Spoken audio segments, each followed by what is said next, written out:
In a quiet corner of Dorset, England, there's an old country home with a dark secret. But it's not the house that's haunted. It's an object kept inside.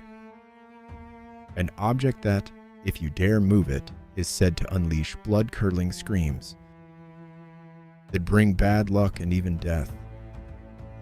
For centuries, it has remained a prisoner in its own home, a silent, bone-white witness to history. This is the legend of the Screaming Skull of Beddiscombe Manor and the tangled story of why it refuses to leave. To get to the bottom of this curse, we first have to step back in time. Beddiscombe Manor, tucked away in the hills of West Dorset, isn't some grand spooky castle. It's a beautiful, unassuming country house, but its stones are soaked in more than 300 years of English history.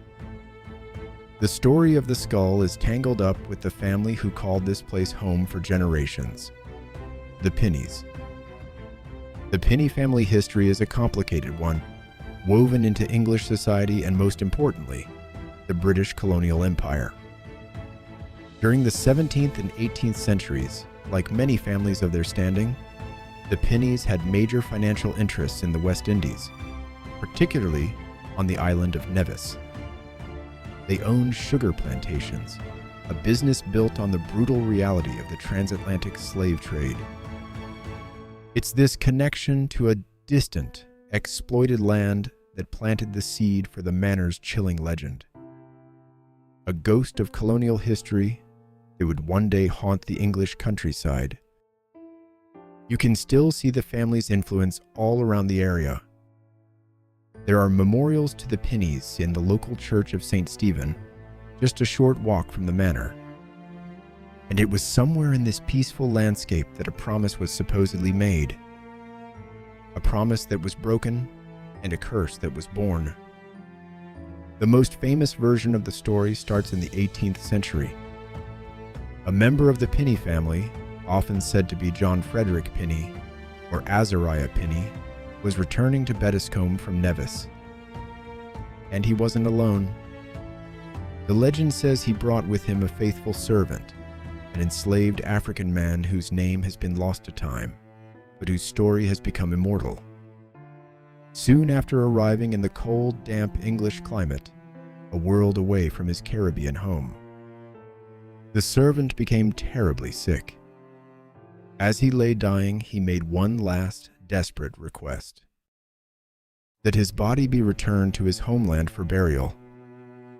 It was a sacred wish, a need to rest forever in the soil of his ancestors. But, as the story goes, that promise was broken. Whether it was to save money or simply out of cruelty, the master ignored the dying man's plea. The servant was buried in the local churchyard at Beddiscombe. And that's when the screaming began. Locals reported hearing terrifying, inhuman screams coming from the grave. The haunting was relentless. Back at the manor, phantom noises echoed through the halls, and terrible misfortunes started to hit the family. The house itself was said to shake on its foundations. The torment became so unbearable that the family knew they had to do something. They dug up the body from the churchyard and brought the remains back to the manor. Over time, the body decomposed, leaving only the skull. And the house fell silent. It seemed the curse was satisfied, as long as the skull remained within the walls of Beddiscombe Manor. But from that day on, it came with a terrifying warning: the skull must never be moved. For generations, the skull sat in the house, becoming less a human remnant and more a piece of the furniture. But the warning wasn't always taken seriously. The legend is peppered with chilling tales of those who dared to test the curse. One of the most famous stories involves a 19th century tenant who, disgusted by the grim relic, decided to get rid of it. He grabbed the skull and threw it into a nearby pond. The response was said to be immediate and violent. For days, the manor was rocked by horrific screams and tremors. Terrified, the tenant waded into the pond, fished out the skull, cleaned it, and put it back in its spot. Instantly, the haunting stopped. Another story claims a group of drunk partygoers decided to see if the legend was true. They snatched the skull and ran outside, only to be met with such terrifying screams that they dropped it and scrambled back into the house.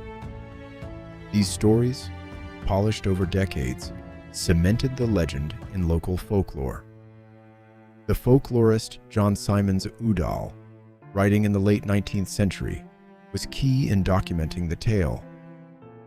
He reported the local belief that if the skull were ever removed, the person responsible would die within a year. The skull had become a guardian, a prisoner, and a permanent, silent fixture of Bettiscombe Manor.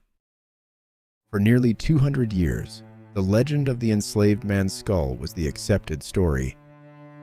It was a powerful tale of injustice and revenge, a ghost story with a conscience. But in 1963, the story took a sharp, unexpected turn. The owner of the manor at the time, himself a Pinney descendant, allowed the skull to be examined by a pathologist.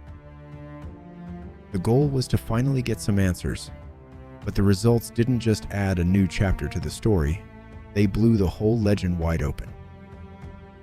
The examination reportedly concluded that the skull was not from an African man.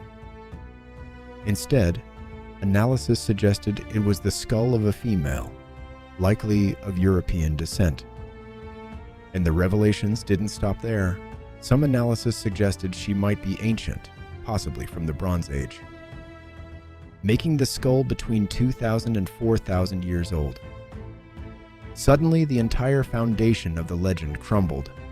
The skull couldn't belong to an 18th century servant if it was thousands of years old. The story of the broken promise, the screams from the grave, the journey from the West Indies, all of it was thrown into question. The screaming skull of Bettiscombe Manor wasn't who or what anyone thought it was.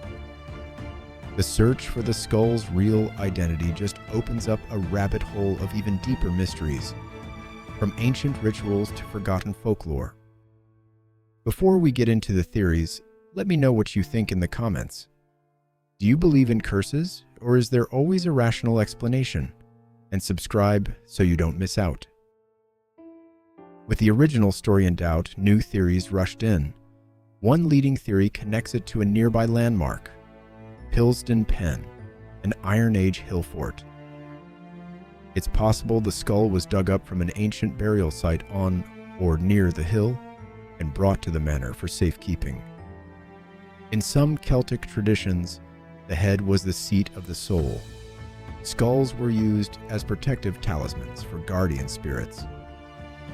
It's possible the skull was once a ritual object, and its legend of screaming is a distorted folk memory warning not to disrespect the spirit of the place. The skull isn't one of a kind. Across England, you'll find other guardian skulls that refuse to be removed from a property, causing ghostly chaos. Today, the truth is a mystery. The manor is privately owned and beautifully restored. And the skull? Accounts say it's kept with respect, sometimes in a shoebox near a chimney. It remains right where it belongs, inside Bettiscombe Manor. The legend of the enslaved man is still told the most, ensuring the history of colonial injustice is never forgotten. Is it a servant, a Bronze Age woman, or powerful folklore? It just waits, silently, refusing to leave.